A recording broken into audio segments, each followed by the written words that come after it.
Suppose a person with power over you tells you to steal, lie, or hurt an innocent stranger on behalf of him or her, and guarantees that you will not bear the consequences. Do you comply, object, or walk away?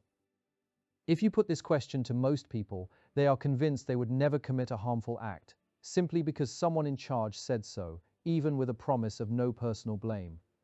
They will argue that their moral compass will not allow them to do so. But would they be right? Let's dive into this idea of the power of authority figures on moral behavior, because the gap between anticipated and actual conduct is often much wider than we imagine. In 1961, a Yale psychologist named Stanley Milgram ran a fascinating experiment, the behavioral study of obedience, popularly known as the Milgram experiment. The setup of this experiment involved three distinct roles: 40 males aged between 20 and 50 from the New Haven area, Mr. Wallace, a Confederate who was in on the act, and Mr. Williams, the stern experimenter in charge. At the beginning of the experiment, each volunteer was introduced to another participant, who is the actor Mr. Wallace. The two men then drew straws to determine their roles, learner or teacher. The drawing was fixed, and the real volunteer was always made the teacher, and Mr. Wallace always made the learner. The learner was strapped in a large shock generator with 30 switches, ranging from 15 volts to 450 volts. The teacher is told to read a list of word pairs, then tests the learner's memory by naming a word and asking him to recall its pair from a list of 4 possible choices. For each wrong answer, the teacher must flip the next switch, and the shock gets stronger by 15 volts. The learner gave mainly wrong answers on purpose, and for each of these, the teacher gave him an electric shock. As the shocks grow stronger, the learner pounds on the wall and screams to be let out. At 300 volts, he stops responding altogether. When the teacher refused to administer a shock, the experimenter gave a series of orders to ensure they continued. Please continue. The experiment requires you to continue. It is absolutely essential that you continue. You have no other choice but to continue. From this experiment, Milgram uncovered profound findings about human behavior. Of the 40 men who walked into his lab, 26 of them, that is a massive 65%, went all the way to the maximum voltage of 450 volts, administering what they believed to be dangerous, potentially fatal shocks to an innocent stranger. They did this despite their own noticeable discomfort, despite hearing the learner plead desperately to be freed, despite the thumping on the wall, and despite the troubling stillness that followed. And what makes the outcome even more unsettling is this: not one participant stopped before the point where the learner had already demanded release, pounded on the wall, and gone silent.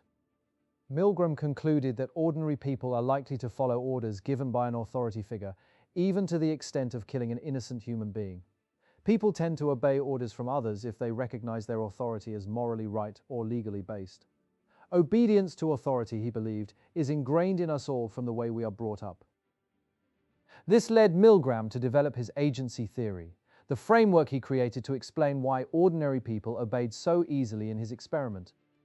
Agency theory states that people will obey an authority when they believe that the authority will take responsibility for the consequences of their actions. In other words, once you hand over the moral weight to someone above you, you stop acting as an independent person and start functioning as a simple agent of another's will. In his later Milgram experiment variations, he found out that when participants were reminded that they had responsibility for their own actions, almost none of them were prepared to obey. In contrast, many participants who were refusing to go on did so if the experimenter said that he would take responsibility. Milgram argued that when people enter a situation with a legitimate authority figure, they undergo an agentic shift. They give up their personal responsibility and hand it over to the authority. This helps explain real-world events like soldiers following unethical orders in wartime, employees carrying out harmful instructions from a boss, and bureaucrats enforcing cruel policies without questioning them. People obey not because they are evil, but because they stop feeling responsible. The promise of no personal consequences weakens moral resistance. Tyrants are rarely powerful enough to force obedience by sheer strength alone. A single tyrant could not possibly control millions of people by force. So why do the masses obey? Part of it is the fear of freedom. True freedom requires responsibility and courage, which most people lack. Then there's the pull of flattery and gifts. Small privileges and rewards keeps people loyal. Freedom is disorienting. Obedience is comfortable. What looks like coercion is actually collaboration. Over time, human beings become docile and controllable, manipulable, and obedient, not through force, but through an internalized desire to obey. In 1961, Hannah Arendt traveled to Jerusalem to cover the trial of Adolf Eichmann, the Nazi official who organized the deportation of millions of Jews to death camps. In her expectations, she expected to find a monster, but instead found what she referred to as an ordinary, thoughtless bureaucrat. She wrote in her book, Eichmann in Jerusalem, a report on the banality of evil. Despite the monstrosity of the acts, the agent was neither a monster nor a demon. The only specific characteristic that could be detected in his past, as well as in his conduct throughout the trial and the previous police examination, was something entirely negative.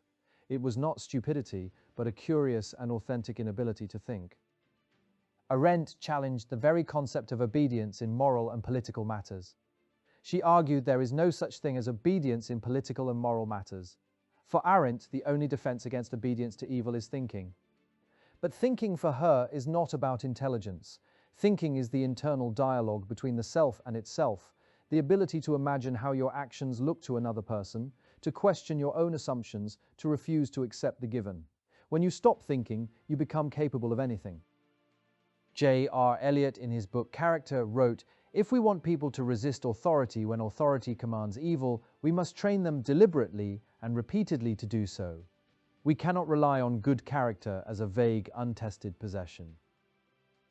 So, will you obey or refuse?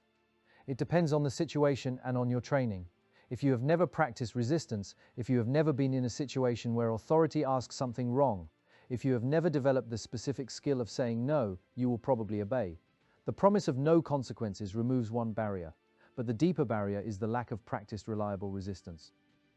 But if you have been trained, if you have rehearsed refusal, if you have seen others resist, if you have internalized the specific habits of disobedience, you might refuse.